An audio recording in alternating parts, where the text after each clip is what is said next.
Last question.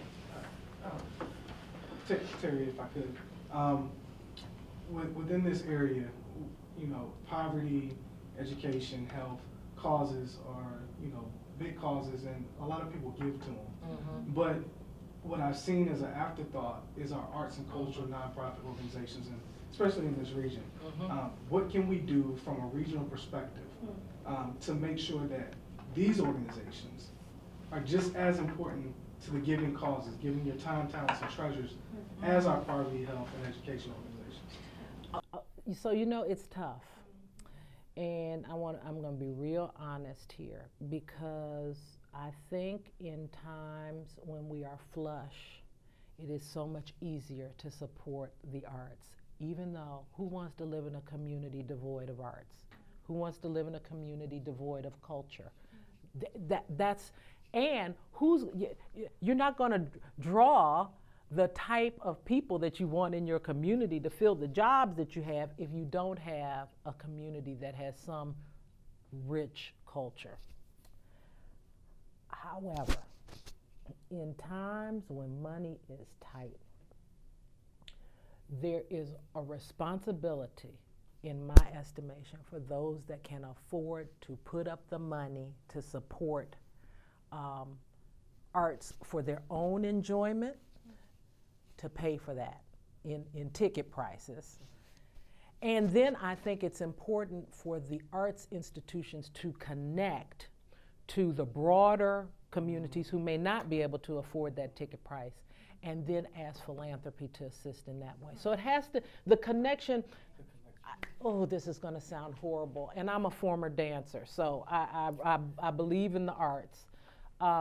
Arts for art's sake isn't good enough. It's got to be connected to something else. And arts are, you know, the discipline that one gets from taking up an instrument, the wellness and fitness associated with performing arts, the creativity and ability to develop critical thinking skills that come from drama. We need to make better connections. But I'm hard pressed to say, I'm going to use your organization, I'm going to make a grant to the African Continuum Theater over Bread for the City. I'm hard pressed. Now,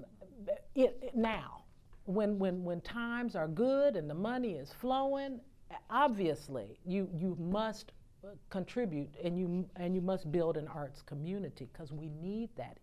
It is important to the vitality and the sustainability of our community. But in times like this, I think that we really do have to depend on people who can afford those ticket prices to be able to pay what they pay or more. Because we don't want the retrenching of an arts and culture community, because as I said, nobody wants to live in that community. Let me just, because it came up today in this meeting that I went to, and we were talking about the next 7 years till we hit 2020. And everybody keeps talking about the fiscal cliff, but people really aren't paying attention to the fact that it's already starting to happen, that the federal government in this region is getting tighter. And those good old civil service jobs are the ones that sent a whole generation of folks like me to college, right? Because that's how people of color got professional positions, was through some of that. These jobs are starting to retrench, or attrition is occurring for the most part. And they're hiring, but they're not hiring at the same level. So the salaries are getting smaller, but the gap is bigger. So you got all these really wealthy people and people who I wouldn't classify. Well, you know, if you make $40,000 in this region, you may be classified as poor in the metropolitan Washington region, because it's so costly here. But there are not a lot of people in the middle, right? So there's this big gap. Well, if they're starting to cut on the top end, that discretionary income that people use for the arts, isn't getting spent on the arts, because it's got to get spent on housing and food and transportation.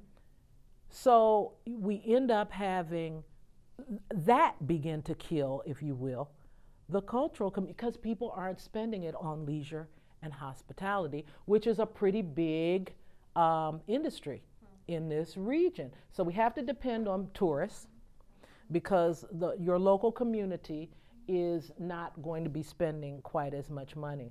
We got some real issues. And one of the things I might suggest EnVest do is you invite a demographer to talk to the group so that you hear what is happening over the course of time.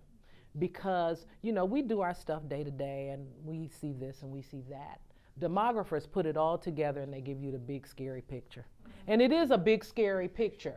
But the good news is, as I said after you got finished today, I said, okay, I found the silver lining. Less traffic. Because there won't be as many people working and all the rest of that sort of thing. But seriously, the silver lining is that we all have the ability to do something about it through our time and our talent and our treasure.